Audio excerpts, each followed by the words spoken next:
Somo la Injili takatifu lililoandikwa na Mathayo.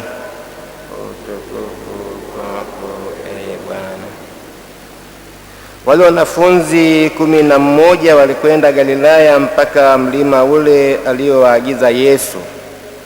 Nao walipomuona walimsujudia, lakini baadhi yao waliona shaka. Yesu akaja kwao akasema nao, akawaambia, nimepewa mamlaka yote mbinguni na duniani. Basi nendeni mkawafanye mataifa yote kuwa wanafunzi wangu, mkiwabatiza kwa jina la Baba na la Mwana na la Roho Mtakatifu, na kuwafundisha kuyashika yote niliyowaamuru ninyi. Na tazama, mimi nipo pamoja nanyi siku zote hata ukamilifu wa dahari. Neno la Bwana.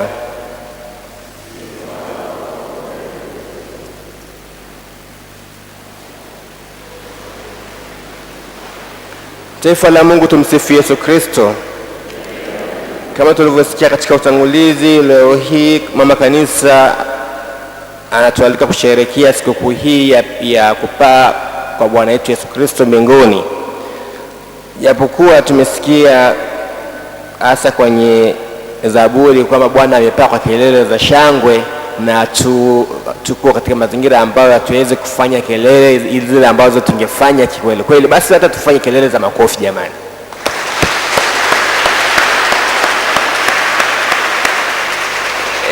Kwa sababu ni furaha kubwa. Kelele za shangwe, nani anazifanya hizo kelele za shangwe? Naanzia hapo. Kama tumesikia wanafunzi wanauoga, wanafunzi wanahuzunika Yesu anapopaa, lakini tunaambiwa kwamba amepaa kwa kelele za shangwe, kwamba Yesu akiwa ameshamaliza kazi yake ambayo alitumwa, mission aliyokuja nayo kwa ajili ya ukombozi wa mwanadamu, anapomaliza yampasa kurudi kwa Mungu Baba aliyemtuma. Na kwa yeyote ambaye anafanya kile ambacho ametumwa inapopaswa, ni furaha kubwa kwake na kwa wale ambao yule aliyemtuma na kwa wale ambao wanamzunguka. Kwa hiyo mbinguni malaika wanashangilia wanavyomuona Yesu anarudi katika ushindi wa pekee, na wanapiga kelele za shangwe, lakini huku nyuma wanahuzunika. Nianze hapo kwa kuona kwa nini wanahuzunika. Ni wazi kwamba hasa katika jamii ya Kiafrika, ukikaa na mtu ambaye tayari umempenda sana, chukua rafiki, mzazi au nani, pale ambapo pengine anaashiria, anakuambia maneno ya kuashiria kwamba mwisho wake unakaribia, ni dhahiri kibinadamu kuna kuhuzunika. Lakini utakuta mzazi au rafiki huyo anakuambia kwa upendo mkubwa, anakuambia kwa namna ambavyo itakufanya ikutie nguvu kwamba haondoki tu hivi hivi, urafiki wako na yeye bado upo. Sasa Yesu katika mazingira ambayo anapaa, ameshawaandaa wanafunzi, lakini bado wanatamani wabaki naye. Yesu kwa siku 40 alikuwa akiwatokea wanafunzi mitume ili kuwaimarisha. Lakini kabla ya hapo, somo la kwanza tumesikia kwa Teofilo kwamba wanajaribu kuangalia Yesu katika sura mbili. Yesu ambaye alikuja akatenda kazi zile ambazo kwenye maandiko tunayafahamu, na zaidi sana vile kuhubiri habari njema.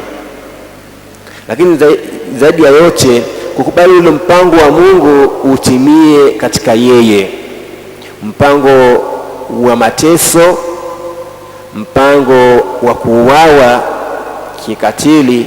Alafu baada ya hapo aliamini kile ambacho Mungu Baba alisema na kweli kikatokea, kwamba ufufuko baada ya siku 3 kutokea. Kwa hiyo kabla sasa ya kutokea, tunaona hii hali kwamba Yesu alikuja akafanya shughuli ambayo alitumwa. Na ndiyo sehemu ya pili katika somo la kwanza tunaona anawaambia kwamba nao vivyo hivyo kama ambavyo amefanya au alifanya, basi anawataka na wao waendeleze kazi hii ya kuinjilisha, kazi hii ya habari njema kwa watu wengine. Nasi pia ni wafuasi. Kila mmoja ambaye ni Mkristo ni mfuasi na anapewa kazi hii kulingana na nafasi ambayo umepewa. Hebu tujiulize kwa haraka, habari ambazo tunakuwa nazo kwa watu wengine mara nyingi tukipima mzani, ni habari njema au habari za kukatisha wengine tamaa na kadhalika? Hakuna siku ambayo Yesu katika safari ya ukombozi alitoa habari yoyote ya kumvunja yeyote moyo, hata yule ambaye alikuwa astahili kabisa. Alimtia moyo, usiogope. Hata pale ambao pengine walikata tamaa, hasa wanafunzi, anawaimarisha. Nasi kwenye hilo tunaona kwamba tuna wajibu kama wafuasi, tunapewa wajibu na swala la kujivunia kwamba ametushirikisha nasi, japo tustahili, kwamba tuweze kushiriki katika kazi hii ya kumfikisha kwa wengine. Wapendwa, si kazi nyepesi. Tukimwangalia yeye mwenyewe alifanya katika mazingira magumu, lakini kwa kuwa yeye alishinda, anatuhakikishia kwenye Injili kwamba sitawaacha yatima, sitawaacha peke yenu. Kazi hii endapo mtaniamini mimi, endapo mtakuwa mnaanzia kwangu au mnapata mang'amuzi kutoka kwangu, mtakuwa washindi. Hata kama watawapiga, hata kama watafanya nini, lakini mwisho wa siku nipo pamoja nanyi. Tunaona katika somo la pili kwamba kimsingi Paulo anajaribu kuonyesha kwamba safari hii ya ukombozi kwamba ni safari ya imani.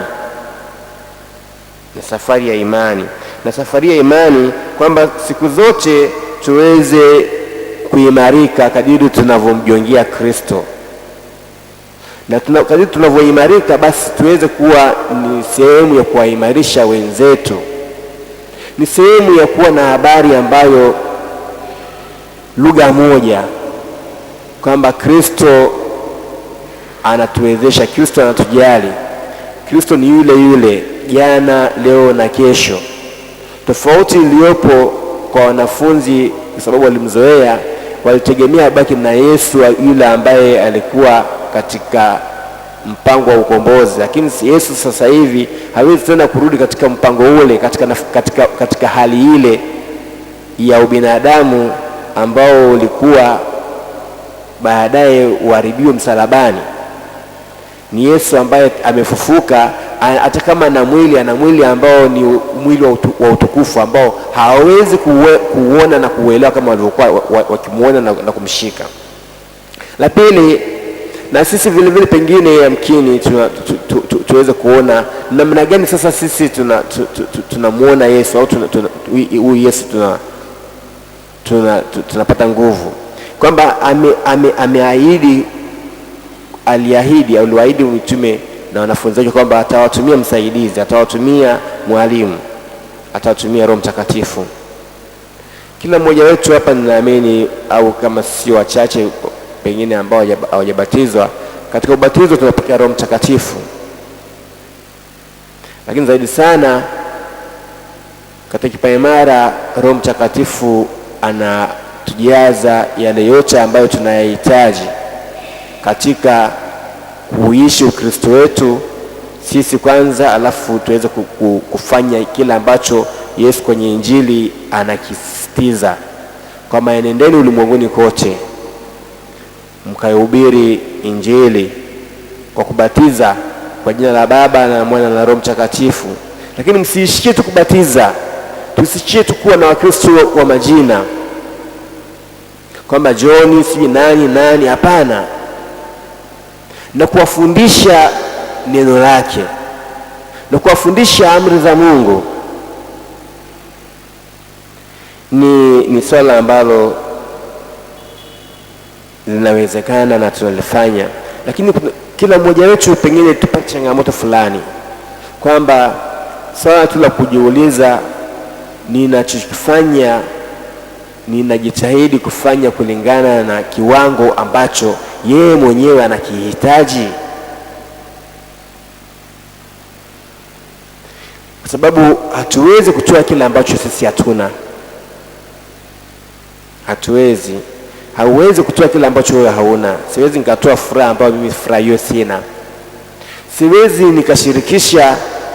nikashirikisha wengine namna ya kuishi neno la Mungu wakati mimi mwenyewe pengine neno la Mungu naliangalia tu wakati wa Krismasi, wakati wa Pasaka, wakati sijui wa mwaka mpya na kadhalika. Wapo ndugu zetu ambao pengine kwao Ukristo sehemu kubwa zaidi ni kipindi kile cha majivu, Jumatano na majivu, sijui Pasaka hapo, au pengine mwaka mpya na Krismasi. Tunatakiwa tuwe kwanza wafuasi ambao sio wafuasi wa msimu, na hili Kristo analisisitiza sana, na ndio maana nawaandaa. Na sisi tulio tunaandaliwa kila tunavyosikia neno lake, kila tunavyoshiriki sakramenti mbalimbali, tunaandaliwa tuzidi kujiongea, kuingia ndani ya Kristo na Kristo azidi kukaa ndani yetu. Wapendwa, vipo vingi ambavyo tunaweza kuangalia, lakini kuna mfano ambao pengine tuangalie mifano kadhaa. Tuna wajibu kila mmoja, kwa sababu huu mwili tuchukulie kama pengine labda shamba kubwa ambalo lina ardhi nzuri, udongo mzuri. Udongo huu wafaa pengine kuweka mahindi, udongo huu wafaa kuweka hapo pengine vitunguu, udongo huu wafaa kuweka hapo pengine nyanya, udongo huu wafaa kuweka hapo pengine na kadhalika. Na si wote katika kuweka vitunguu, kuweka nyanya, kuweka beans na vinginevyo tunavifahamu vya namna hiyo, kwa mfano kama maharage na vitu vingine. Si kila mtu ni mtaalamu katika hayo, lakini kuna mmoja pengine mtaalamu mzuri sana katika mahindi, mwingine mtaalamu mzuri sana katika maharage, mwingine mtaalamu mzuri sana katika labda pengine kuona mboga na kadhalika.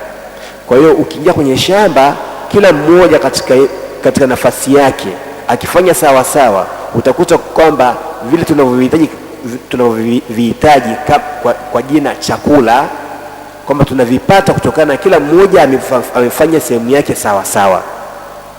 Na ndio sehemu kubwa au maana mkubwa wa utume ambao tunao katika kanisa. Waweza kuwa mwalimu, waweza kuwa pengine katika, sitaki sana vyo mbalimbali, lakini vyote hivyo tuvifanye kiaminifu, tuvifanye kwa kumwangalia Kristo mwenyewe, kwamba tukujiulize, hivi Kristo yupo katika hili ambalo nalifanya? Hivi kweli ninamfikisha Kristo kwa wenzangu, kuanzia kwenye familia zetu? Wapendwa, tuwe wa kweli kwamba kuna sehemu ya kufanyia kazi. Tunavyoona pengine mtikisiko fulani wa idadi ya baadhi, kwa mfano walioingia kwenye miito, kwa mfano kama ndoa na kadhalika, kwamba wanataka kuondoka. Sherehe na nderemo zilifanyika nyingi sana, lakini muda sio mrefu wanataka kuondoka. Kuna kitu kinakosekana.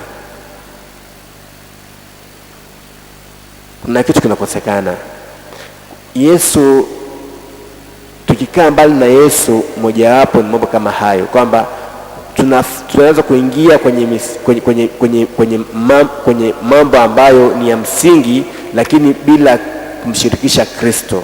Na bila Kristo tutakuwa tumeingia katika mazingira magumu, tutakuwa tumeingia katika mazingira ambayo kimsingi kwetu sisi tuseme tunaita ni hasara. Nani wa kusaidia mazingira hayo? Tusiende mbali sana.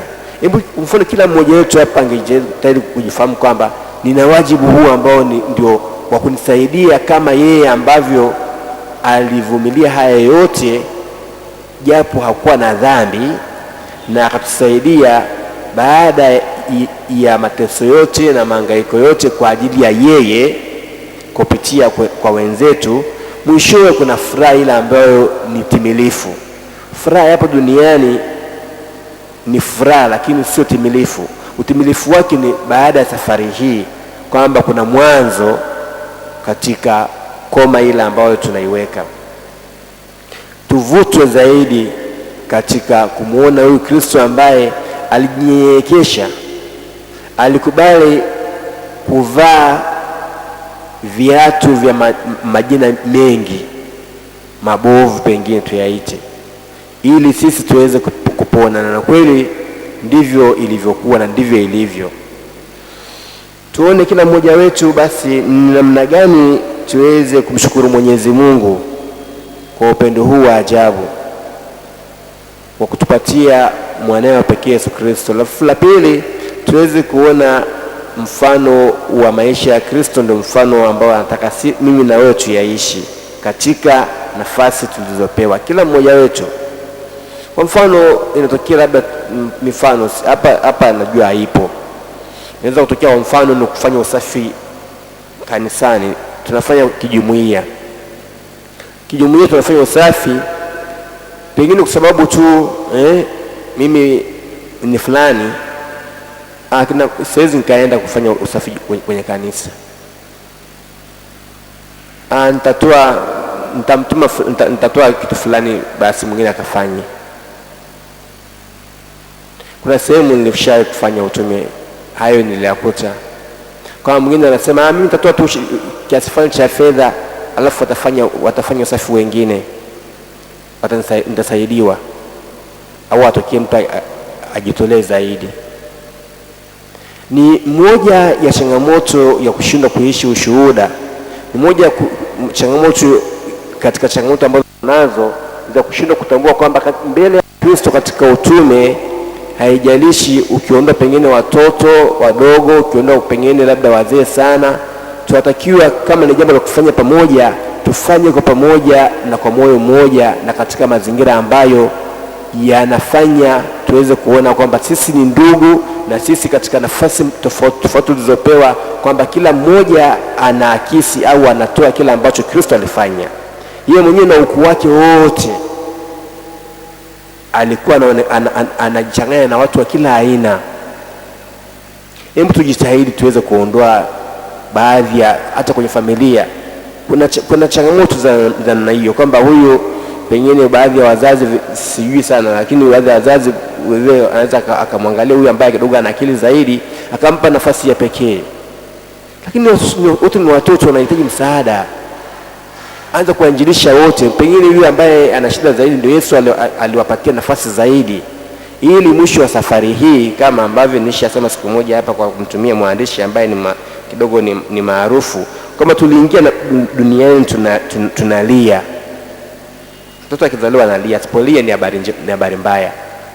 Lakini katikati hapa mpaka mwisho wa safari, lazima yale ambayo yanafanya yataamua au yataashiria kwamba mwisho wako wanaobaki huku nyuma watabaki wanacheka, wakati wewe huku unaendelea kwa kununa, au wakati wanaobaki huku nyuma wanacheka, wanahuzunika, hali wewe unafurahi, umewatangulia kwa tayarishia makao, kwa kuwa mwombezi wao, kwa kuwa sehemu ya jeshi la watakatifu mbinguni la kuwaombea. Wapendwa, tutimize wajibu wetu vizuri na tumfuate Kristo na tumshukuru Kristo kwa kuwa alikubali kwa unyenyekevu mkubwa, na hatimaye leo hii anatupa nafasi ya kushiriki kazi hii nzuri sana ya kuwa mashuhuda wa kile ambacho alikifanya.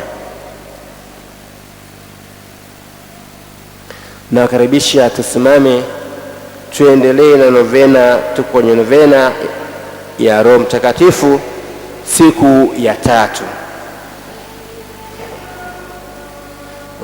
mtakatifu.